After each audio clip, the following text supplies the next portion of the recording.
It's been 12 years, मुझे 12 साल हो गए हैं गिटार प्ले करते हुए। और कुछ ऐसे छोटे छोटे बेसिक से पॉइंट हैं जो मुझे अपनी गिटार लर्निंग जर्नी के कह सकते हैं कि मिड में या काफ़ी लेट जाके पता चले। और मैं विश करता हूँ कि वो जो पॉइंट्स हैं वो मुझे अगर पहले पता होते तो मे बी मेरा गिटार लर्निंग और फास्ट होता और स्मूथ होता, है ना, और प्रॉपर होता। तो आज हम बात करने वाले हैं ऐसे ही 5 टॉपिक्स के बारे में जो एज अ बिगिनर आपको शुरू से क्लियर होंगे, तो it will be a very good advantage for you. My name is Akshay, this is front row, let's start learning.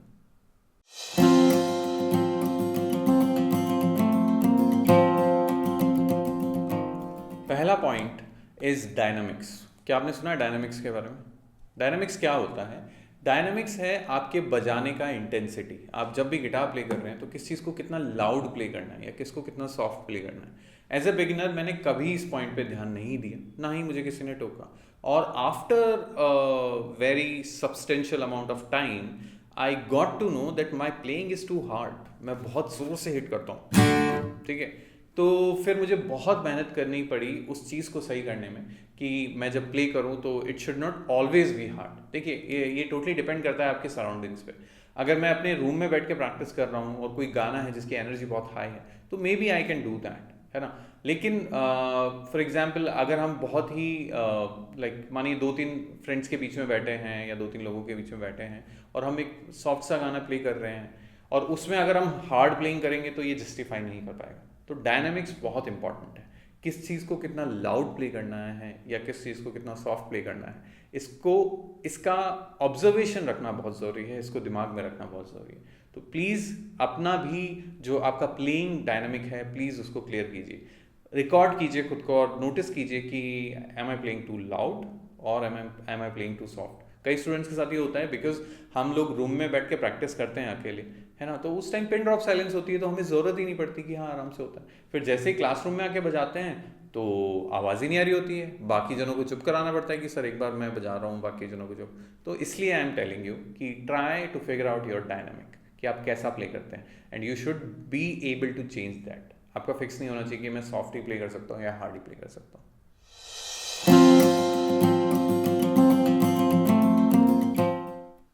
दूसरा जो पॉइंट है वो पॉइंट है इसके बारे में, इसको तो जानते ही होंगे आप डेफिनेटली। क्या कहते हैं हम इसे कहते हैं कैपो। मेरा एक गलती जो शुरू में रहा कि जब मैंने कैपो का यूज़ करना स्टार्ट किया ना तो मैंने कभी भी इसके बेसिक्स के बारे में जानने की ज़रूरत ही नहीं समझी। It was just a tool for me to avoid bar chords, है ना।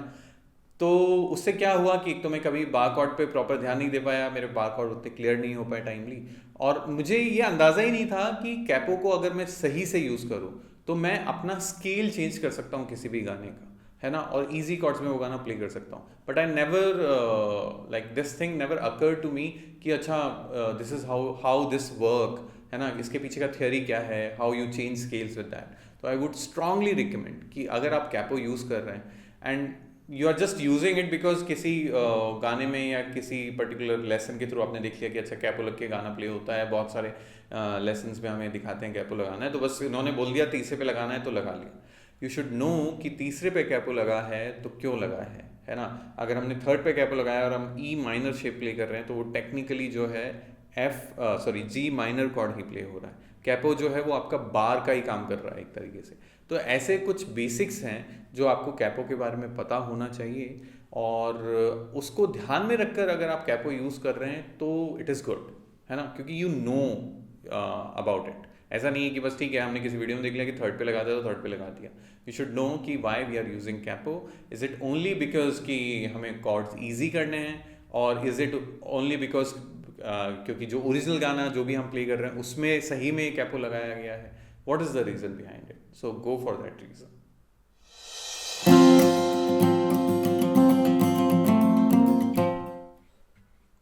As a beginner guitarist, I was always fascinated about the speed of playing, है ना। कोई भी एक्सरसाइज प्ले कर रहे हैं ऐसा, है ना, किसी भी गिटारिस्ट का सोलो देखते थे तो लास्ट में वो ऐसे श्रेडिंग जैसा कुछ ऐसे करके करते थे। तो शुरू से एक है ना, एक कह सकते हैं कि एक जुनून था कि हर चीज़ को फास्ट प्ले करना है, बट ऐसा नहीं होना चाहिए। You should always first prioritize your consistency and continuity over speed. Speed धीरे धीरे टाइम के साथ आता है, और अगर स्पीड हो और वो कंट्रोल में नहीं होना तो बहुत बुरी चीज़ है ना. And it applies everywhere in our life, है ना. If you are driving in speed but you have the control over it, then maybe it's okay. Though I won't recommend driving fast, but still ऐसा ही same guitar में है कि आपको speed में नहीं पे ज़्यादा नहीं फोकस करना है कि पहले दिन से you are all about speed, कि जल्दी जल्दी बजाना है, तेज़ होना चाहिए, एकदम सॉन्ग के टेम्पो में होना चाहिए. मेनली फर्स्ट आप उस कंफर्ट पे काम करें कि आप उसको कंफर्टेबली उस कॉन्टिन्यूटी में मेंटेन कर पा रहे हैं. कोई भी चीज़ है, कोई भी पीस है, पहले उसकी कॉन्टिन्यूटी और कंसिस्टेंसी पे ध्यान दें और फिर स्पीड पे आएँ. और बिलीव मी, हो सकता है कि ये प्रोसेस थोड़ा सा ज़्यादा टाइम लेगी, बट उसके बाद आपको जो स्पीड आप एक्वायर करेंगे ना, वो बहुत कंट्रोल में होगी and it will sound very natural, है ना. बिल्कुल भी हड़बड़ाहट वाला सीन नहीं होगा. तो I hope you will understand this कि speed doesn't matter initially, but after that yes it can be an important thing to take care. But first, always first, go for continuity and clarity and comfortability.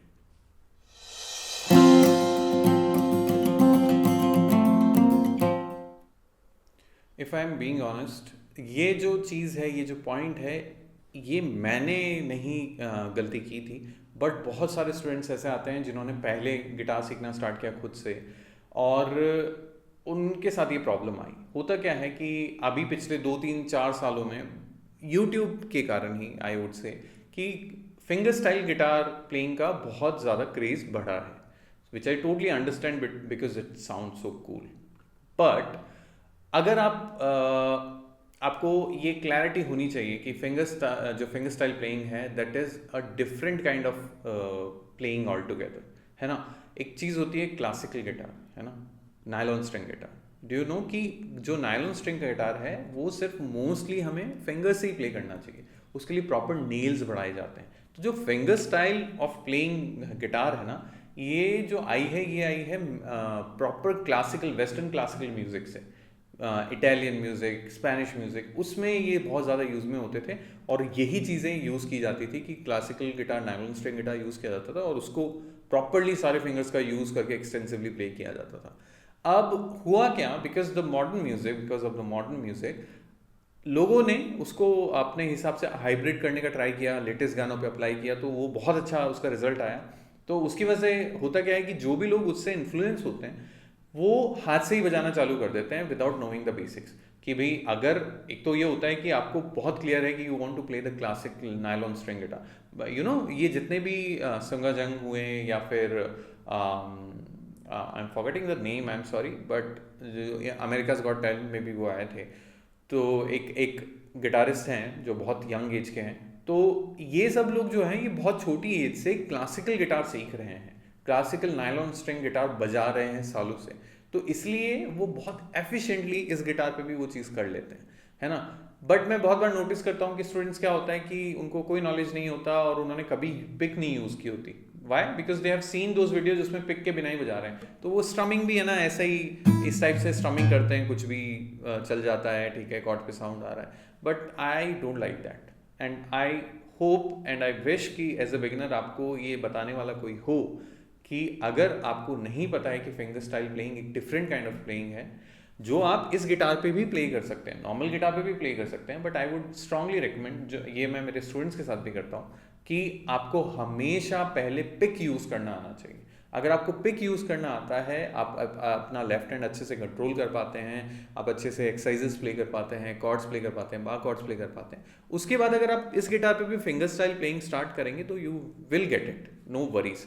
देखा होगा ना यार, इतने अच्छे अच्छे players, John mayor हैं, तो John mayor क्या फिंगर पिकिंग पैटर्न्स होते हैं. Neon is like a nightmare for guitarist कि इतना टफ है वो, और फिंगर से ही प्ले किया गया और इसी टाइप के गिटार पे प्ले किया है, नायलॉन स्ट्रिंग पे नहीं प्ले किया. So all I am saying कि don't get this in your mind rigidly कि नहीं हमें तो हाथ से ही प्ले करना है, without knowing the proper way of doing it, है ना. अगर आपको नायलॉन स्ट्रिंग प्ले करना है, आपको classical western classical music play करना है, no doubt you should go for it. You should never use a pick until आपका कोई वो नहीं है मानस कि नहीं हमें नॉर्मल गिटार भी प्ले करना है स्ट्रमिंग करके और वैसा. अगर ऐसा है तो please go for the pick, है ना. प्लेक्ट्रम ज़रूर से यूज़ करें, उसके बाद धीरे धीरे अपना फिंगर स्टाइल भी डेवलप कर सकते हैं, बट प्लेक्ट्रम को अवॉइड नहीं करना.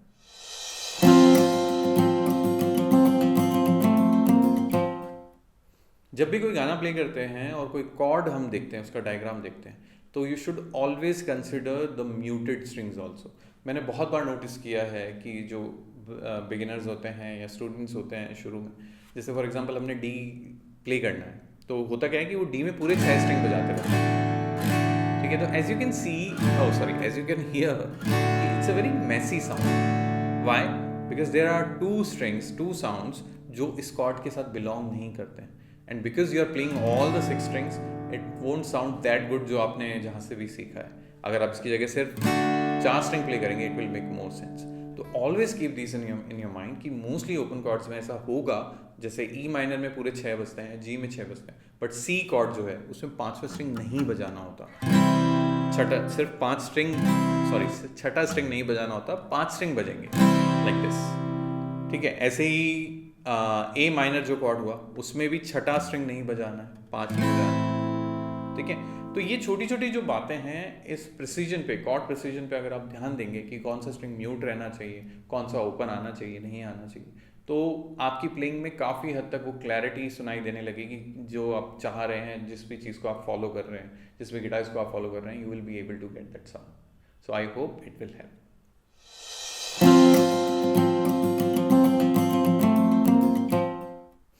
तो आज हमने क्या बातें की, है ना, समरी देख लेते हैं एक बार। सबसे पहले मैंने आपको बताया कि डायनामिक्स बहुत इंपॉर्टेंट है, आपको अपने प्लेइंग के डायनामिक्स पता होने चाहिए कि आप हार्ड प्लेयर हैं कि सॉफ्ट प्लेयर हैं, और ऐसा नहीं होना चाहिए कि you should be define with like a hard और soft player, it should be like you should control it, है ना, कि कैसा बजाना है, इट्स इन योर कंट्रोल, उतना ही इंटेंसिटी से आपको हिट करना है। दूसरी हमने बात की कैपो के बारे में, कि कैपो जब भी यूज़ करना है तो हमें उसका लॉजिक पता होना चाहिए कि जहाँ पे भी हमने कैपो पुट किया है उसका रीज़न क्या है, ठीक है।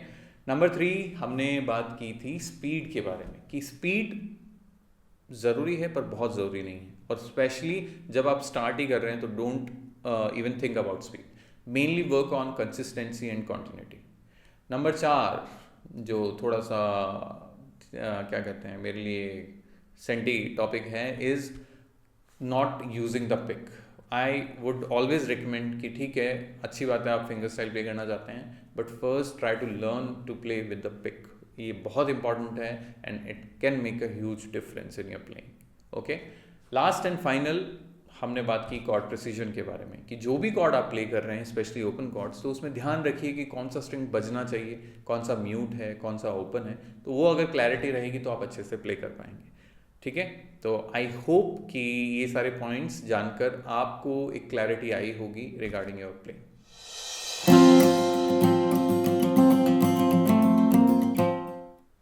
तो कैसा लगा आपको आज का लेसन, हमें ज़रूर अपने कमेंट्स के थ्रू बताइएगा, और अगर आपको ये लेसन्स पसंद आ रहे हैं तो आप अपना रिस्पॉन्स हमें सब्सक्राइब करके और वीडियो को लाइक करके दे सकते हैं, बिकॉज उससे हमें एक क्लैरिटी आएगी और एक पॉजिटिव वाइब आएगी कि चलो ठीक है, आप लोगों की हेल्प हो पा रही है और आप जो ये कंटेंट है लाइक कर रहे हैं। Till then please do the practice and please take care of yourself as well, है ना, and we will meet soon.